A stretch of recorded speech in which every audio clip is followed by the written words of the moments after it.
Hey, 42 here.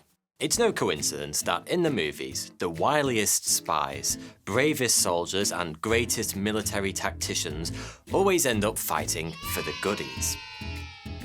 I mean, it wouldn't make for great cinema if the next James Bond film opened with 007 getting murdered in his sleep after being outwitted by Spectre's latest spying prodigy.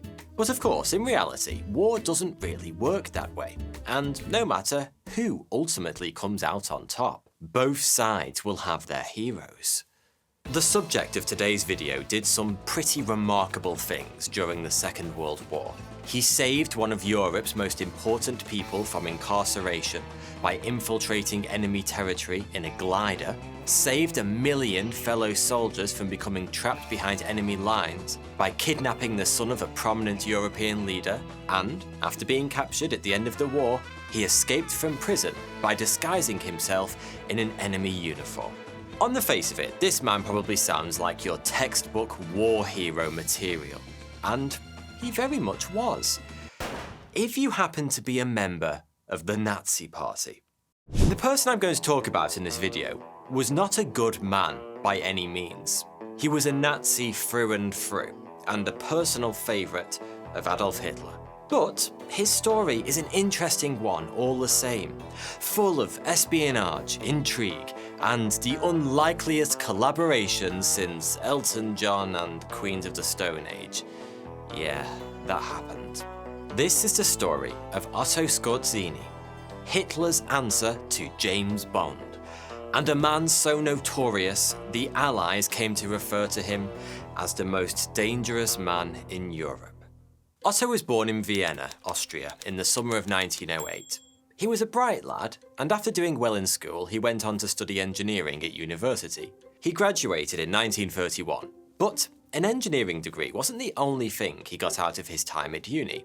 He also earned himself a dramatic Bond villain-esque scar in a fencing match. And it wasn't fencing like you or I know it. This was academic fencing, an incredibly weird sort of sport once popular in university fraternities in Central Europe, where participants would stand at a fixed distance and basically try to stab each other in the face. Dodging is against the rules, as is flinching. So, unsurprisingly, brutal scars were common. At one time, they were even coveted. Consequently, many prominent Nazis had them, which is partly why so many villains in franchises like the Bond films have scars too. Anyway, after graduating, Skorzeny did two things. He got himself a job as a civil engineer, and he went to see a talk given by some German chap by the name of Joseph Goebbels. It was to be a turning point in Skorzeny's life, and he signed up to the Austrian Nazi Party that very night. At 6'4" and weighing in at 18 stone, Skorzeny was a bear of a man. Combined with his intelligence and natural charisma, he quickly became an important figure in the party. In 1939, he played an active role in the annexation of Austria by Germany. And he even claims to have saved the life of then President of Austria, Wilhelm Miklas, when Skorzeny's fellow Nazis attempted an impromptu assassination. A year and a half later, the Second World War began in earnest, and Skorzeny immediately signed up to fight for Hitler. His first choice was the Luftwaffe, the German Air Force, but he had a problem. The German aircraft in operation during the Second World War had little in the way of flying position adjustability. Apparently, Hitler didn't fancy splashing out for the premium Messerschmitt cockpit trim, and that meant Skorzeny was simply too big to fly. He didn't let the disappointment hold him back for too long though, instead signing up to the combat branch of the SS, where he trained with Hitler's personal bodyguard regiment. By all accounts, Skorzeny was hungry for action, and soon enough he began tapping up his connections in the Austrian Nazi Party to get himself transferred to the front lines. Once there, he quickly distinguished himself in the eyes of the Nazi leadership, earning himself an Iron Cross Second Class and a promotion to the rank of First Lieutenant.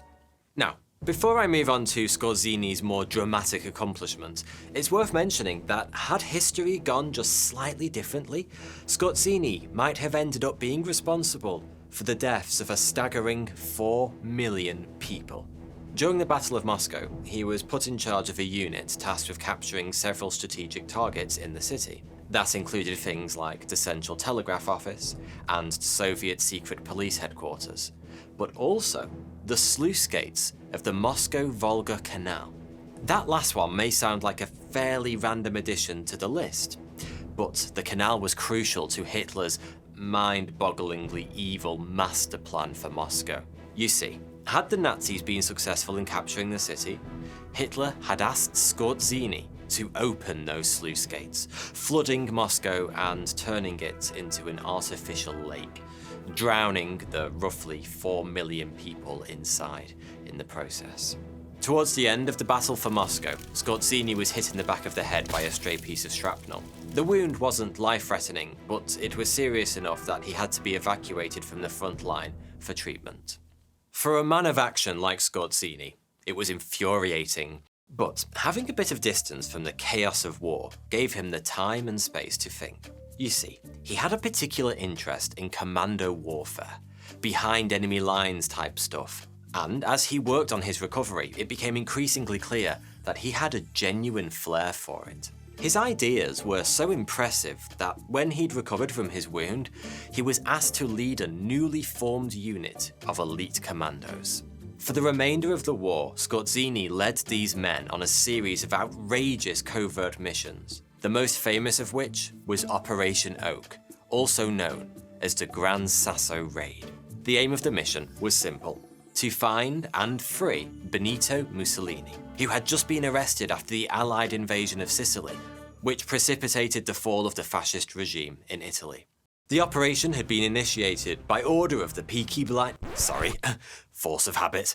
The operation had been initiated by order of the Führer himself, and he'd handpicked Skorzeny for this most important of jobs. Not only was Mussolini an important ally, Hitler knew that without him, Italy was essentially lost. Of course, the Italian leadership knew just how valuable an asset Mussolini was, and so they kept moving him around from one top-secret location to another under heavy guard, which meant Skorzeny's first task was to figure out exactly where the man known as Il Duce was being held. He solved this problem in the simplest way possible. He found somebody who knew Mussolini's whereabouts and offered him a shitload of cash. Incidentally, the money he used for this bribe was made up of £100,000 of counterfeit British currency, forged as part of Operation Bernhard, an ambitious plan by the Nazis to crash the entire British economy by essentially bombing Britain with money. But that's a story for another video. Skorzeny's plan was eventually successful, but there were quite a few hiccups along the way, not least of which involved him being shot down whilst flying a reconnaissance mission over Italy. He survived a crash landing at sea with 3 broken ribs for his troubles. Eventually, Mussolini was tracked down to a remote hotel high up in the Apennines, reachable only by a funicular railway, and that presented a fresh problem. Storming the hotel via the funicular wasn't going to be an option. It was too heavily guarded, and hiking into the mountains would almost certainly be too slow, considering how often Mussolini was being moved. Flying in was the obvious choice, but Skorzeny's sore ribs were a painful reminder of just how risky that was. And so, he came up with a brilliant alternative. Since sound was such an important element in the detection of aircraft by gunners on the ground, Skorzeny and his men opted to use aeroplanes that didn't produce any. Gliders.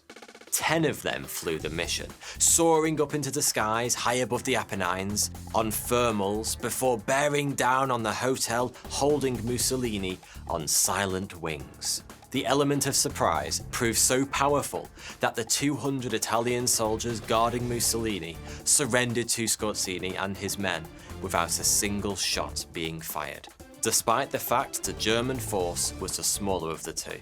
Admittedly, it probably helped that plenty of the Italians remained loyal to their erstwhile leader.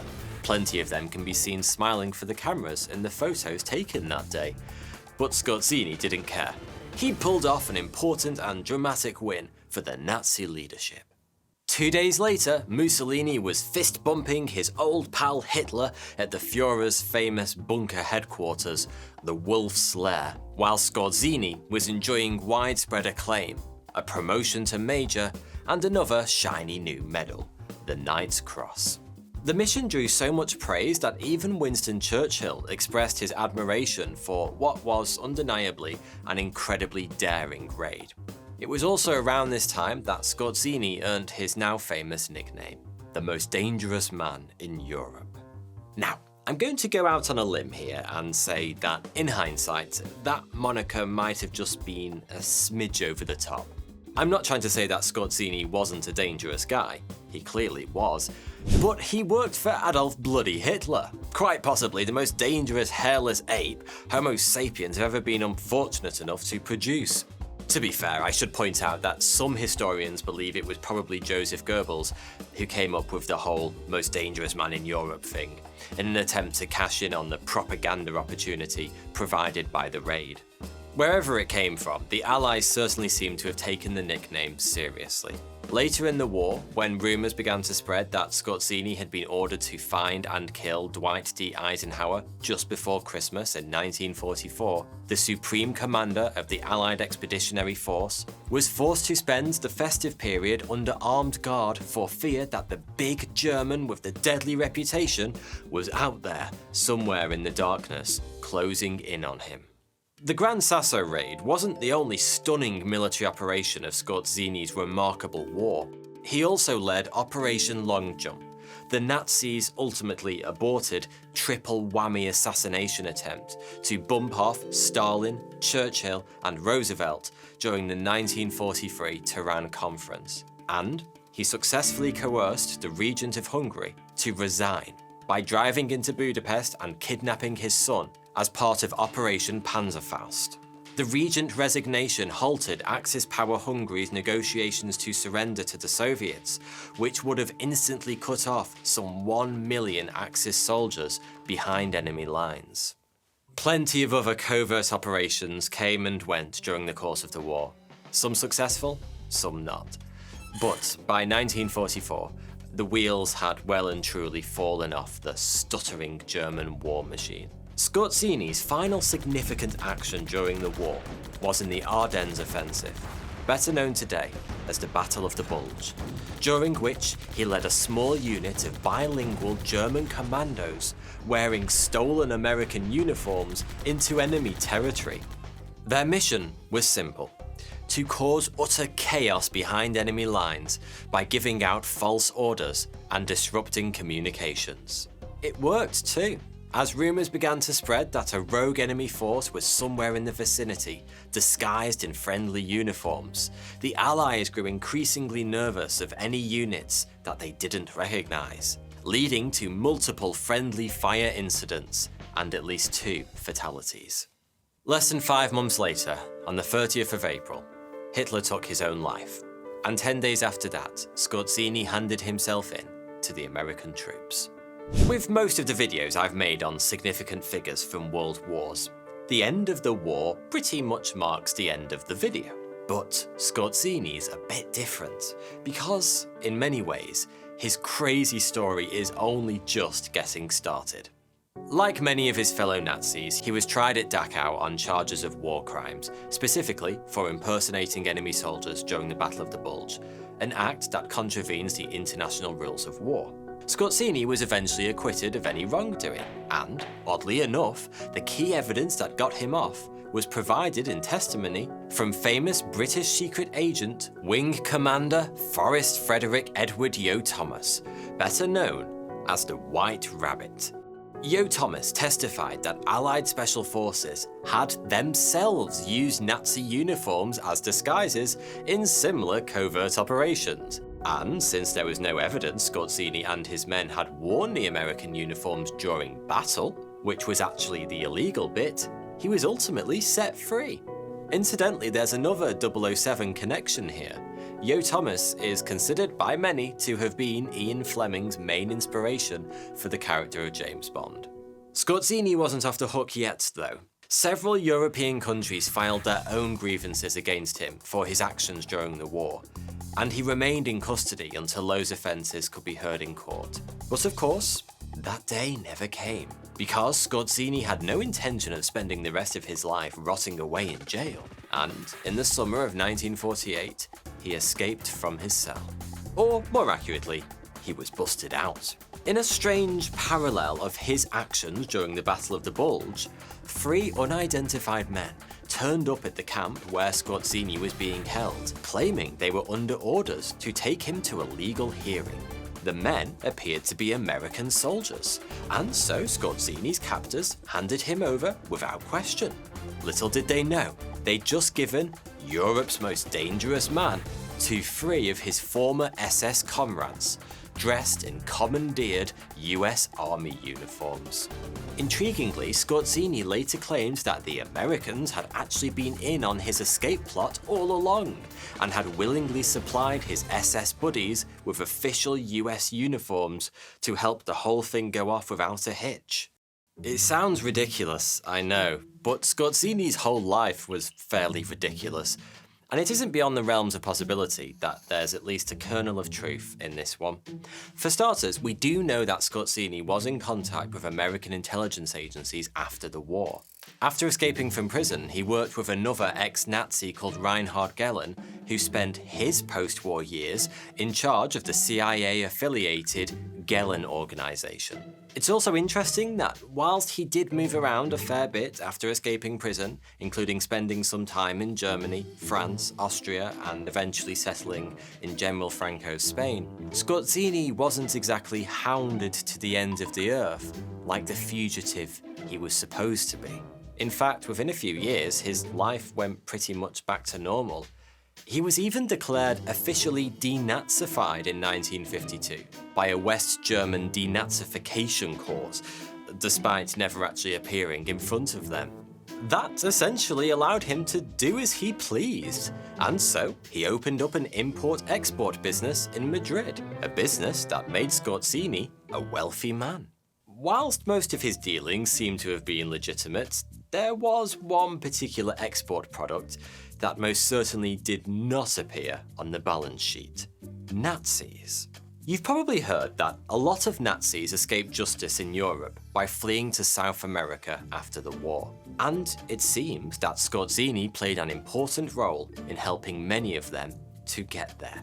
Rumour has it he used his Spanish company as a front for an organisation called Die Spinne. That's German for the spider, which is thought to have helped as many as 600 ex-Nazis flee to South America, where they dreamt of initiating the so-called Fourth Reich. Whilst official details are fairly thin on the ground when it comes to Die Spinne, there's plenty of evidence that Scorzini spent a significant amount of time in Argentina during the period, long enough to meet with the president, Juan Perón, and briefly to become the bodyguard of his wife, Eva, better known as Evita. According to Scorzini's own account, he once saved Evita's life during an attempted assassination, for which, of course, she was very grateful. So grateful, according to some, that the two went on to have a passionate affair. I told you he was Hitler's answer to James Bond. Speaking of Bond, there's yet another connection here. Ian Fleming is said to have based Blofeld's Spectre organisation on Die Spinne, in part as a kind of warning as to what might happen if Nazis like Scorzini were allowed to walk free. During the 1950s, Scorzini was offered a job by Mohammed Naguib, who just seized power in Egypt during the Egyptian Revolution.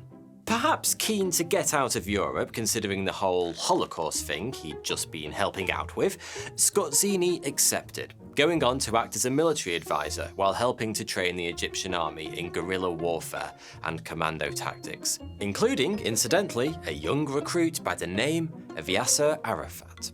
Scorzini's story is a rollercoaster by all accounts, but his final assignment provides quite possibly the most disorientating loop-de-loop of the whole runaway tale. Because, in a plot twist not even M. Night Shyamalan could have seen coming, in 1963 Scorzini was secretly recruited by Mossad.